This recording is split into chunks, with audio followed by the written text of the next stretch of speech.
Kozhikode police ചമഞ്ഞ 35 ലക്ഷം രൂപ തട്ടിയ സംഘം പിടിയിൽ. 3 പേരെ പന്തീരങ്കാവ് പോലീസ് പിടികൂടിയിരിക്കുന്നു. ബിസിനസ്സിൽ പണം നിക്ഷേപിച്ചാൽ ഇരട്ടി ലാഭം നൽകാമെന്ന് പരിചയക്കാരനെ വിശ്വസിപ്പിക്കുകയും പണവുമായി എത്തിയപ്പോൾ പോലീസ് ചമഞ്ഞെത്തിയ സംഘം പണം തട്ടുകയുമായിരുന്നു എന്നാണ് അറിയുന്നത്.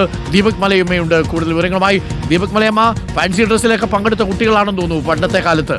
എന്താണ് സംഭവിച്ചത്? പോലീസ് ചമഞ്ഞെത്തി വലിയ പണം കവരുന്നവരാണ്. വലിയ ആസൂത്രണം ഉണ്ടായിരുന്നുവെന്ന് തോന്നുന്നു. Deepak, good morning. Good morning doctor Arunkumar.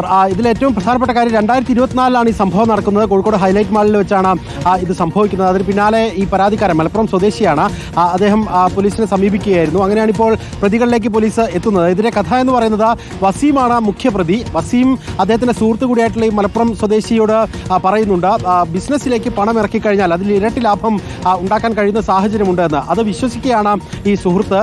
അദ്ദേഹം 35 ലക്ഷം രൂപയാണ് അങ്ങനെ ഹൈലൈറ്റ് മാളിലേക്ക് കൊണ്ടുവരുന്നത്. അവിടെ എത്തിയപ്പോൾ വസീഫിന്റെ കൂടെ മറ്റ് 2 പ്രതികൾ കൂടിയുണ്ട്. ഒന്ന് മുഹമ്മദ് റാഫി, മറ്റൊന്ന് ഷംസുദ്ദീൻ. ഈ 3 അംഗ സംഘമാണ് ഉണ്ടായിരുന്നത്. പെട്ടെന്ന് തന്നെ ഏതാണ് ഈ പണത്തിന്റെ സ്രോതസ് എന്നുള്ളതാണ് ചോദ്യം. സ്വാഭാവികമായും പണം കൊണ്ടുവന്നയാൾ നടുങ്ങുന്ന സാഹചര്യമുണ്ടായി. പിന്നീട് നടന്നതാണ് അക്ഷരാർത്ഥത്തിൽ നാടകമെന്ന് പറയുന്നത്.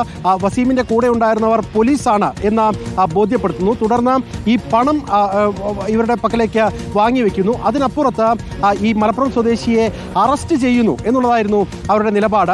അത് അല്പസമയം കഴിഞ്ഞതിന് പിന്നീടാണ് ഈ പരാതിക്കാരന് ഇതൊരു നാടകമായിരുന്നു എന്ന് മനസ്സിലാക്കുന്നത്. അപ്പോഴേക്കും പണം പോയി കഴിയുന്ന സാഹചര്യമുണ്ടായി. അങ്ങനെയാണ് പോലീസിനെ സമീപിച്ചത്. പോലീസ് പല വഴിയിൽ അന്വേഷണങ്ങൾ നടത്തിയിട്ടുണ്ടായിരുന്നു. ഇവരുടെ തട്ടിപ്പുമായി ബന്ധപ്പെട്ടുകൊണ്ടൊക്കെയുള്ള നിരീക്ഷണങ്ങളൊക്കെ പോലീസ് നടത്തിയിട്ടുണ്ടായിരുന്നു. ഏറ്റവും ഒടുവിൽ ഇപ്പോൾ 3 പ്രതികളിലേക്ക് പോലീസ് എത്തിക്കഴിഞ്ഞിട്ടുണ്ട്. ഇന്നിപ്പോൾ അവർ കസ്റ്റഡിയിലാണ് ഉള്ളത്. ഇനിയിപ്പോൾ കൂടുതൽ ചോദ്യം ചെയ്യലുകൾ ഉണ്ടാവും. സ്വാഭാവികമായും ഇത്തരത്തിൽ പല മേഖലകളിൽ ഇവർ പോലീസായിട്ടുണ്ടോ എന്നുള്ള ചോദ്യം ഉൾപ്പെടെ ഉണ്ടാവും. ആ ചോദ്യത്തിനൊക്കെ ഉത്തരം കണ്ടെത്തേണ്ടതുണ്ട്. അങ്ങനെയെങ്കിൽ കൂടുതൽ പരാതിക്കാർ ഇത്തരത്തിൽ ബിസിനസ്സിലേക്ക് ലക്ഷങ്ങൾ നിക്ഷേപിച്ച് നഷ്ടപ്പെട്ട് അത് പുറത്തു പറയാൻ കഴിയാതെ പോയവരൊക്കെ ഉണ്ടോ എന്നുള്ള കാര്യത്തിലൊക്കെ ഒരു വ്യക്തത വേണം. ഏതായാലും അറസ്റ്റ് നിലവിൽ രേഖപ്പെടുത്തിയിട്ടില്ല. അല്പസമയത്തിനകം തന്നെ 3 പ്രതികളുടെയും അറസ്റ്റ് രേഖപ്പെടുത്തുകയും ചെയ്യും. ഡോക്ടർ ദീപക്, എന്തൊക്കെ തട്ടിപ്പാ അല്ലേ നമ്മുടെ നാട്ടിലുള്ളത്? പോലീസിന്റെ വേഷത്തിൽ തട്ടിപ്പ്, നിക്ഷേപ തട്ടിപ്പ് കൊണ്ട് തന്നെ ഇരിക്കാൻ പറ്റാത്ത അവസ്ഥയാണ്.